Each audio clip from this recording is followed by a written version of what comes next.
सुप्रभात बच्चों। Modern English school के ई लर्निंग कार्यक्रम में आप सभी विद्यार्थियों का हार्दिक स्वागत है। मैं विपुल कुमार सिंह, आपका हिंदी शिक्षक। इस वीडियो के माध्यम से आपके पाठ रचना के अंतर्गत इसमें एक अपठित बोध है। आज इस वीडियो में अपठित बोध के अंतर्गत हम लोग अपठित गद्यांश को बनाने का क्या तरीका है उसके संबंध में जानेंगे। बच्चों, अपठित बोध जो होता है मतलब जिसे पढ़ा नहीं गया होता है और उसे आप लोगों का एक तरह से कह सकते हैं कि दिमाग की जांच करने के लिए दी जाती है। जो कक्षा में पढ़ाई नहीं होती है वैसे गद्यांश या पद्यांश को बनाने के लिए दिया जाता है। गद्यांश पद्यांश क्या होता है वो आगे चर्चा करेंगे। तो इसमें बच्चों, जैसा कि आप जानते हैं कि भाषा के चार कौशल हैं। भाषा के क्या है? चार कौशल होते हैं। एक वाचन होता है, श्रवण, पठन और लेखन। इनमें आपका वाचन का अर्थ बोलना होता है, जो उच्चारण हम लोग करते हैं। श्रवण का अर्थ होता है सुनना, पढ़ना। पठन का अर्थ होता है पढ़ना। ठीक है। अब यहाँ पर जैसा कि देख पा रहे हैं कि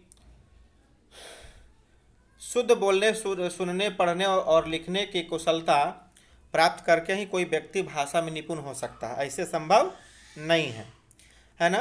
तो इन चारों कौशलों में वाचन एवं पठन का सर्वाधिक महत्व होता है। सर्वाधिक मतलब सबसे अधिक, क्योंकि भाषा को सीखने एवं समझने में इनका सर्वाधिक योगदान होता है। अपठित भाषा के अपठित बोध इन्हीं दोनों कौशलों के मूल्यांकन की एक कसौटी है, जांच है, परख है। ठीक है। और ये कहता है कि अपठित बोध के अंतर्गत दिए गए जो ये गद्यांश या काव्यांश या पद्यांश, बोलिए काव्यांश या पद्यांश एक ही चीज़ होता है बच्चों, गद्यांश अलग चीज़ है। अब आगे चर्चा करेंगे हम, है ना। तो विद्यार्थी स्वयं किसी विषय को पढ़कर जितना समझ सकते हैं, उनकी इस क्षमता का, यानी विद्यार्थी किसी विषय को तुरंत समझ करके और लिख सकते हैं उसका उत्तर, इसी क्षमता का मूल्यांकन करने के लिए पाठ्य पुस्तकों के अतिरिक्त, पाठ्य पुस्तक में जो है उससे अलग अर्थात उससे अतिरिक्त भी कुछ सामग्री की आवश्यकता होती है, और वही अपठित गद्यांश एवं पद्यांश होता है। इसी आवश्यकता की पूर्ति करने के लिए हम लोग, अर्थात यहाँ पर दिया जाता है कि बच्चे कितना जो है पढ़ते हैं, उनकी मानसिक शक्ति क्या है, कैसे वो अपना तुरंत पढ़ करके और जवाब दे सकते हैं, इसके लिए इसका जांच की जाती है। प्रेजेंट ऑफ माइंड इसको कह सकते हैं कि कैसे लगाता है बच्चा या आप लोग कैसे लगाते हैं, इसकी जो है इसमें मूल्यांकन होता है, मानसिक क्षमता का मूल्यांकन होता है। चलिए बच्चों, तो अब देखते हैं यहाँ पर कि अपठित गद्यांश, क्या अपठित गद्यांश। तो अपठित गद्यांश पहले हम लोग इसके अंतर्गत पढ़ेंगे क्या। तो अपठित गद्यांश का अर्थ क्या होता है, अपठित गद्यांश का परिभाषा क्या है, अपठित गद्यांश का महत्व या उद्देश्य क्या है हम लोगों के पाठ्यक्रम में, अर्थात आप लोगों के पाठ्यक्रम में इसे शामिल क्यों किया गया है ना। और अपठित गद्यांश में को बनाने के क्रम में क्या ध्यान रखने योग्य बातें, मुख्य बातें होती है, जिसे हम ध्यान में रख करके उसको बना सकते हैं, है ना। और इसके आगे फिर इसके कुछ उदाहरण भी देंगे, पढ़ने बनाने के लिए बना हुआ भी रहेगा, वो आगे देखेंगे। चलिए, तो पहला पॉइंट बिंदु है आपका, बिंदुवार इसको समझते हैं बच्चों कि अपठित गद्यांश का अर्थ क्या होता है। तो जैसा कि आप देख रहे हैं कि अपठित का अर्थ, तो अपठित क्या है, जैसा कि आप यहाँ पर देखिए, अपठित यहाँ पर आपका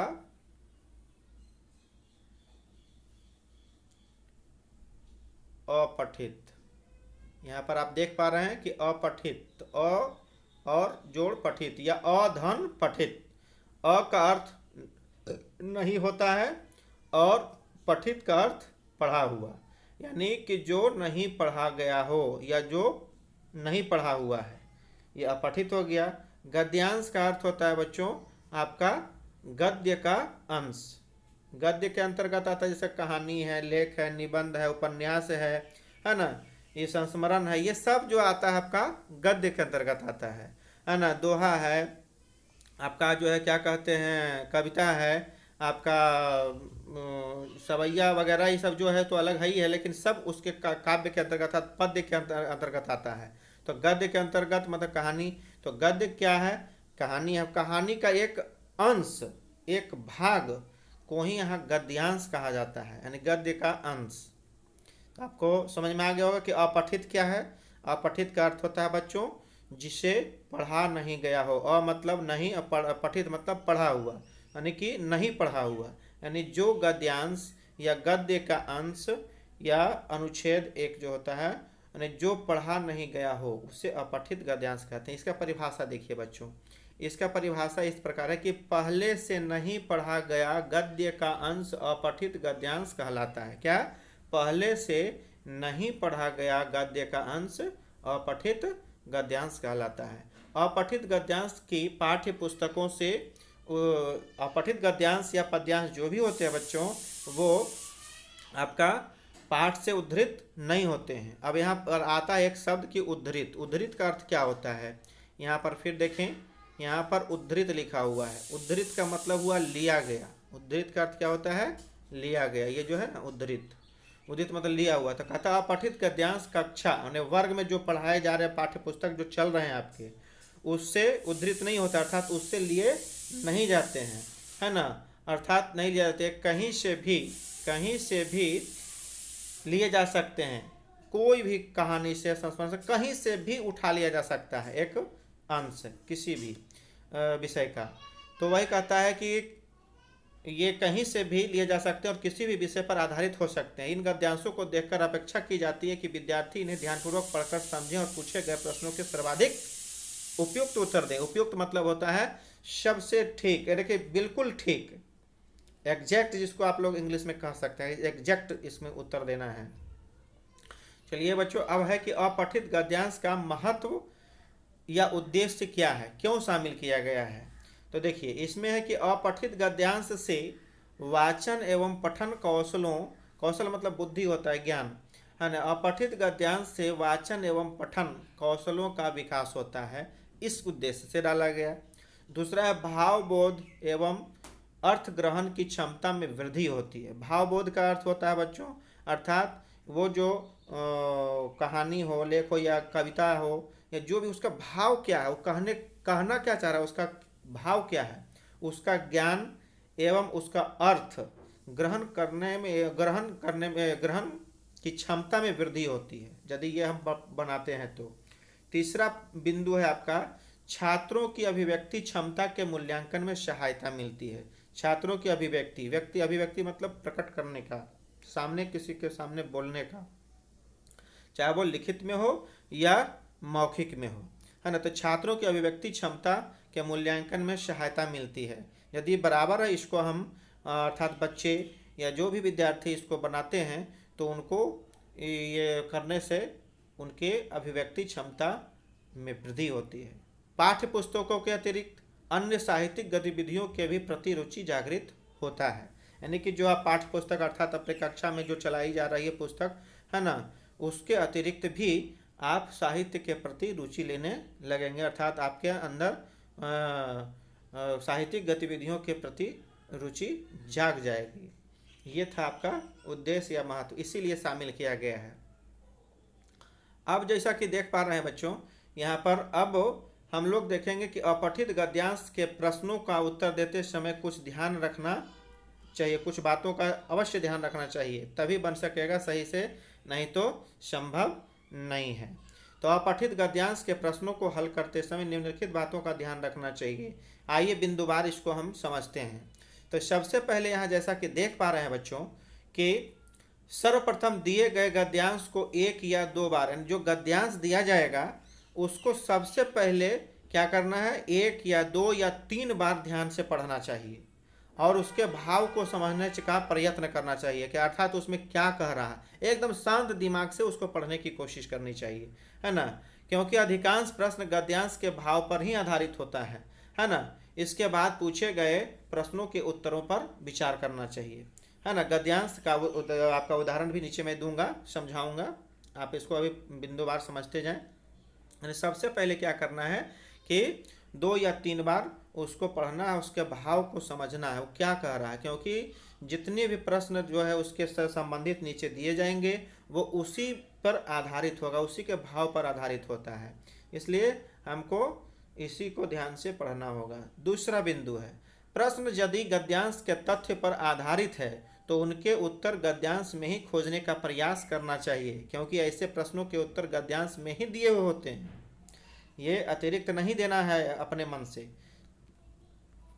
मुहावरे और लोकोक्तियों के अर्थ संदर्भ के अनुसार बदल जाते हैं। बच्चों यहाँ पर कहने का मतलब हुआ कि जैसे मुहावरे आप लोग लोकोक्ति पढ़ते हैं तो लोकोक्ति का कुछ अर्थ अलग होता भी है, या जो सटीक अर्थ होता है, सही अर्थ होता है वो तो होता है, लेकिन यहाँ पर यदि गद्यांश में प्रयोग किया गया है कोई लोकोक्ति या मुहावरा तो आप उसके गद्यांश के भाव के अनुसार ही आपको उसका अर्थ देना होगा, है ना। ये नहीं कि जो इसका सही उत्तर होता है वो देना है, इसमें थोड़ा सा ये ध्यान देना होगा।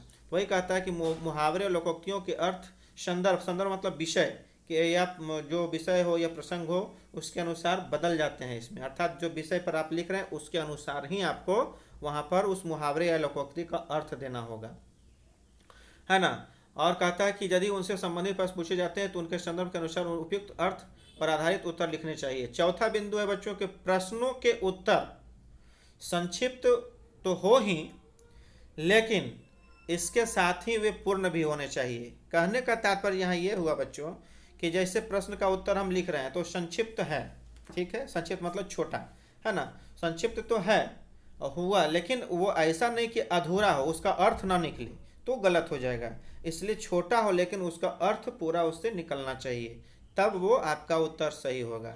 चलिए पांचवा बिंदु है आपका कि प्रश्नों के उत्तरों को अपनी ओर से कोई विस्तार नहीं देनी चाहिए, अर्थात कहने का मतलब हुआ कि प्रश्न जो भी आपको गद्यांश से पूछा जाए तो उसके गद्यांश से ही आपको उत्तर लिखना है, ये नहीं कि अपने मन से उसको बहुत विस्तृत रूप दे दिए जो कि गलत हो जाएगा, कभी भी अपना दिमाग नहीं लगाना है। तो प्रश्नों के उत्तरों को अपनी ओर से कोई विस्तार देने की जरूरत नहीं है, जो आपको उसमें गद्यांश में रहेगा उसी के अनुसार देना है।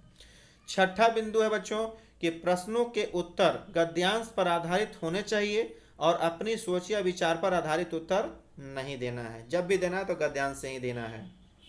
सातवां बिंदु है आपका कि गद्यांश का शीर्षक संक्षिप्त, सटीक और उसके केंद्रीय भाव, उद्देश्य अथवा संदेश का प्रतिनिधित्व करने वाला होनी चाहिए, है ना। यहाँ देखिए डबल लिखा गया है। चलिए तो इसको फिर से समझते हैं। ये बहुत ही जो है महत्वपूर्ण बिंदु है कि गद्यांश का जो शीर्षक, उसमें एक शीर्षक चुनने के लिए आएगा, लिखा जाएगा कि उपयुक्त गद्यांश का एक जो है उपयुक्त शीर्षक चुने। तो इसमें देखिए गद्यांश का जो शीर्षक होगा संक्षिप्त होना चाहिए, मतलब छोटा, सटीक मतलब बिल्कुल सही, और उसके केंद्रीय भाव या उद्देश्य अथवा संदेश का प्रतिनिधित्व करता है। प्रतिनिधित्व एक शब्द आया है बच्चों, प्रतिनिधित्व का यहाँ पर अर्थ होगा कि जो ऐसा शब्द, केंद्रीय भाव भी यहाँ पे एक शब्द आया है ना। तो केंद्रीय भाव का मतलब जो केंद्र में, अर्थात ऐसा शब्द हो जिस पर पूरा गद्यांश जो है निर्भर हो, पूरा गद्यांश उसी पर आधारित हो, उसी के चारों इर्द गिर्द सारी बातें घूम रही हो गद्यांश का, है ना, वो केंद्रीय भाव हुआ। प्रतिनिधित्व करने मतलब वही ऐसा शब्द चुनना है जो कि उसी पर आधारित शब्द हो, यही यहाँ कहने का तात्पर्य हुआ।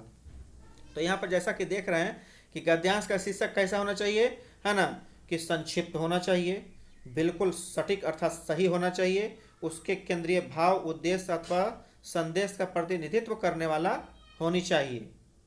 नहीं अगर ऐसा करते हैं तो आपका गलत हो जाएगा, और गलत क्या, आपको यही चुनने में, उपयुक्त शीर्षक चुनने में ही कठिनाई महसूस होगी। इसलिए आपको, है ना, ऐसा शब्दों का चयन करना है, ऐसे लघु वाक्यों का जो है, यानी लघु मतलब छोटे वाक्यों का चयन करना है, जिससे कि वो सारा जो है गद्यांश का जितने भी बिंदु उसमें दिए, जितनी भी बातें कही जा रही उसी के इर्द गिर्द होना चाहिए, यही यहाँ कहने का अर्थ हुआ। आठवां बिंदु है कि गद्यांश का शीर्षक उसका ही कोई शब्द अथवा लघु वाक्य भी हो सकता है, बिल्कुल अपने मन से नहीं। अपठित गद्यांश पर आधारित लघु उत्तरीय प्रश्नों को ध्यानपूर्वक पढ़कर उन्हें भली भांति समझ लेना चाहिए कि वास्तव में उन्हें क्या पूछा जा रहा है। फिर से सुने, कि यह पठित गद्यांश पर आधारित जो लघु उत्तरीय प्रश्न जो होंगे, है ना, उसको पहले ध्यान से पढ़ना है और उन्हें भली भांति प्रश्न को समझना है। उसके बाद में ये देखना है कि उसमें पूछ क्या रहा है, तब उसके अनुसार उसमें हम देखेंगे कि इसका उत्तर कहाँ है।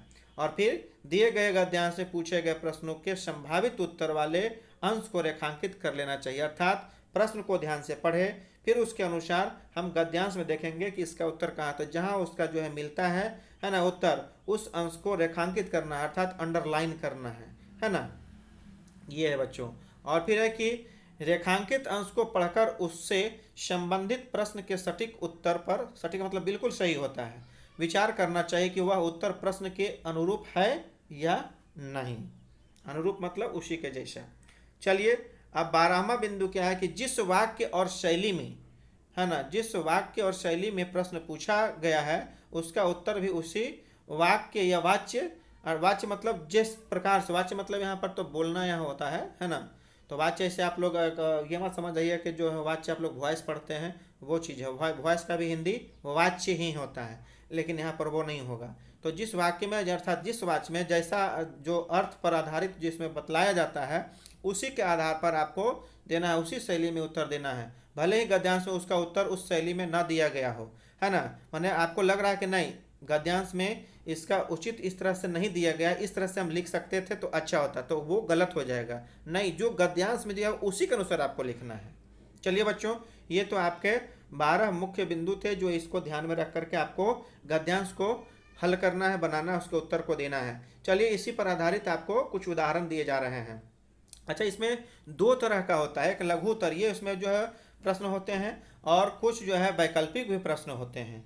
तो दोनों उदाहरण को मैंने एक एक इसमें शामिल किया है ना। निम्नलिखित गद्यांशों को ध्यानपूर्वक पढ़कर नीचे दिए गए प्रश्नों के उपयुक्त उत्तर दीजिए, है ना। जैसा कि यहाँ पर देख पा रहे हैं आप कि पहला इसमें जो आपका उदाहरण क्या है, आज हम सभी परेशान हैं कि समय पर वर्षा नहीं होती, कहीं अतिवृष्टि होती है तो कहीं अल्पवृष्टि होती है तो कहीं अनावृष्टि। पिछली सदी के पूर्वार्ध, पूर्वार्ध मतलब होता है ना, पहले के आधा, है ना, की अपेक्षा उत्तरार्ध मतलब उत्तर आगे का जो है आधा है, में मौसमी चक्र बहुत कुछ बदल गया है और अब तो अनिश्चित सा हो गया है। पहले हर मौसम प्रायः समय पर आता था और वर्षा नियमित रूप से होती थी। यह स्थिति केवल भारत की ही नहीं बल्कि संपूर्ण विश्व की है।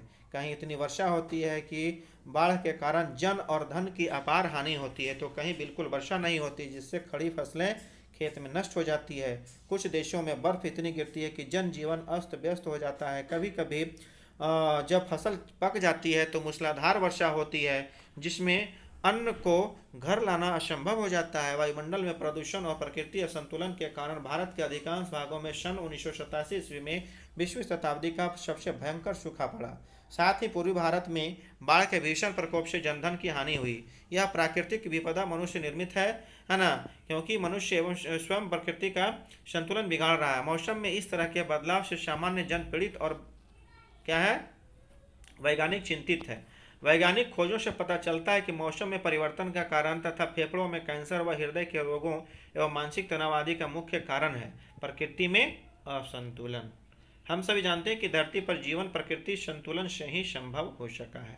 ये रहा आपका क्या कहते हैं गद्यांश। अब इसी पर देखिए प्रश्न भी है और उत्तर मैंने यहाँ पर साथ में दे दिया ताकि आप लोगों को समझने में दिक्कत ना हो, है ना। जैसे कहता है कि आज मौसम परिवर्तन के क्या क्या लक्षण है, यहाँ पर हाइफन होना चाहिए था, नहीं है ना। चलिए उत्तर में आज समय पर वर्षा नहीं होती, कहीं अतिवृष्टि होती तो कहीं अल्पवृष्टि होती तो कहीं अनावृष्टि होती तो नजर आती। ये देखिए मैं कहीं दूसरे जगह से नहीं दिया, आपका गद्यांश से ही दिया हुआ है। दूसरा है बाढ़ से मानव जीवन किस प्रकार दुभर हो जाता है। दुभर मतलब काफ़ी जो है एकदम जीना असंभव हो जाता है, परेशान हो जाता है। तो वही उत्तर है कि इसमें आपका देखिए गद्यांश से है कि बाढ़ से जन धन की अपार हानि होती है, जन जीवन अस्त व्यस्त हो जाता है। इस प्रकार मानव जीवन बाढ़ के कारण दुभर हो जाता है। हम कुछ और भी इसमें हम अपना दिमाग लगा सकते थे कि जो है जीना क्यों दुभर हो जाता है भाई, लेकिन यहाँ पर नहीं, जो गद्यांश में दिया हुआ उसी के अनुसार हमने लिखा है। चलिए तीसरा है वैज्ञानिक खोजों से क्या पता चलता है। तो उत्तर है वैज्ञानिक खोजों से पता चलता है कि मौसम में परिवर्तन के कारण लोगों में फेफड़ों के कैंसर, हृदय के रोगों एवं मानसिक तनाव आदि के लक्षण दिखाई पड़ते हैं। सब आपका गद्यांश में निहित है, अर्थात है दिया हुआ। चौथा, उत्तरार्ध व भीषण शब्दों के अर्थ लिखिए। तो उत्तरार्ध शब्द का अर्थ होता है बाद का आधा भाग, और भीषण का मतलब भयानक, भयंकर। पांचवा है उपर्युक्त, उपर्युक्त मतलब ऊपर, उक्त मतलब लिखा हुआ, का उचित शीर्षक लिखिए। तो गद्यांश का उचित शीर्षक यहाँ मौसम चक्र के बदलाव का दुष्परिणाम। बिल्कुल, मौसम चक्र जो है यानी मौसम में का जो है बार बार जो है आना जाना जो लगा रहता है, तो वो चक्र के बदलाव का दुष्परिणाम, इसका आपका ये होगा शीर्षक। अब आइए देखिए, ये हो गया लघु उत्तरीय प्रश्नों का। अब दूसरा एक उदाहरण दिए हैं आपका जो है वैकल्पिक प्रश्नों का। किसका? वैकल्पिक प्रश्नों का। तो देखिए इसमें भी आप देख पा रहे हैं कि इसका है डरना। दूसरा उदाहरण है कि डरना एक साधारण लक्षण है। हर किसी को डर लगता है किसी न किसी चीज़ से, या फिर किसी बात से, अथवा कहीं जाने या किसी काम को करने से। डर क्या है, इसे जानने के लिए यह जानना जरूरी है कि साहस क्या है। साहस एक ऐसा गुण है जो हमें खुद डर से आगे बढ़ने के लिए प्रेरित करता है। यह ठीक है कि साहस को सैनिकों, शिकारियों और देशभक्तों से ही जुड़कर देखा जाता है, लेकिन एक मनपसंद जिंदगी जीने के लिए आम आदमी को भी साहस की उतनी ही जरूरत है जितनी कि किसी योद्धा को जीतने के लिए। मौजूदा वक्त में तो साहस की जरूरत लड़ने से कहीं अधिक सुरक्षित रहने का होता है। देखिए इसमें वैकल्पिक प्रश्न इस तरह से है कि साहस क्या है, तो इसका 4 ऑप्शन दिया हुआ है। साधारण लक्षण, मनपसंद जीवन जीना, डर को पीछे छोड़ने का गुण, और सुरक्षित रहना। तो इसका आपका गद्यांश के अनुसार ही दिए हैं, डर को पीछे छोड़ने का गुण होगा, इसका उत्तर है। दूसरा है कि साहस किससे जोड़कर देखा जाता है। इसका देखिए विकल्प दिया हुआ है, साधारण व्यक्तियों से, देशभक्तों से, शिकारियों से, और सैनिकों, शिकारियों और देशभक्तों से। तो इसका होगा उत्तर सैनिकों, शिकारियों और देशभक्तों से। एक प्रश्न आगे है कि आजकल मनुष्य को साहस की आवश्यकता किस लिए है। तो इसका विकल्प है आपका दिया हुआ, ऑप्शन दिया हुआ है कि युद्ध लड़ने के लिए, जीवन जीतने के लिए, शिकार करने के लिए, या सुरक्षित रहने के लिए। तो इसका उत्तर होगा सुरक्षित रहने के लिए। फिर इसमें है कि उचित शीर्षक चुनिए। इसमें देखिए 4 ऑप्शन है, साहस और डर, डर पर विजय, साहसी बने, डर क्या है। तो इसका उत्तर होगा साहसी बने, ये उपयुक्त शीर्षक हो, क्योंकि साहस से ही सारा काम संभव है, अथवा नहीं। चलिए बच्चों, तो ये आपका गद्यांश था। अपठित गद्यांश का आदर्श जो है विधि कैसे बनाना है उसको मैंने बतलाया। इसमें किसी प्रकार का आप लोग को दिक्कत है तो आप पूछने के लिए स्वतंत्र हैं, है ना। धन्यवाद।